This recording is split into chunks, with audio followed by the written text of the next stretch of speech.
Hi, I'm Marty Nemko. This is another of my fictional short stories. This one's called Defying Gravity.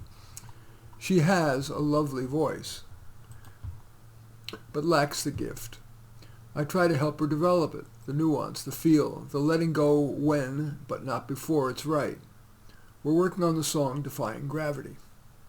The song's first words, "Something has changed in me," must seem resolute while being only the arc's start.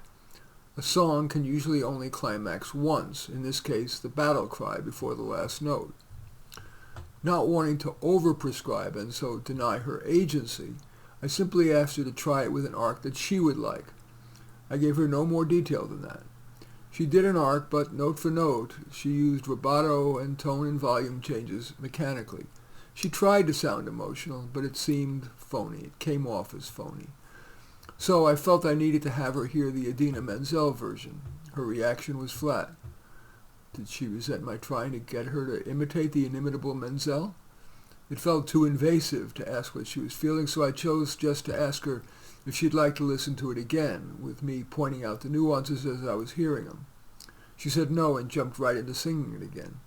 It was just marginally better, one step when 100 are needed. I then tried a psychological approach. Defying Gravity is a song about refusing to be held back by, and I thought about saying, a person, but instead took a risk, a white man. Because in the play, Elphaba is a green woman and the wizard is a white man. In the movie, Elphaba is a black woman and the wizard is, again, a white man. I asked her to imagine if, now or in the past, she felt suppressed by a white man, a family member, a romantic partner, a platonic one. I worried that she would resent my invoking race and gender, but she just nodded. Relieved, I asked, "You want to try it?" Picturing the moment that you decide you're not going to take it anymore. She nodded, but it was still just marginally better. We still had a few minutes left, but we were done.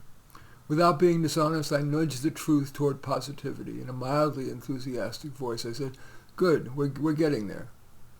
Never liking to push for another session, I didn't say, "Okay, let's schedule our next session." I said, "Would you like to propose the next time?" I smiled, a phony smile, and left.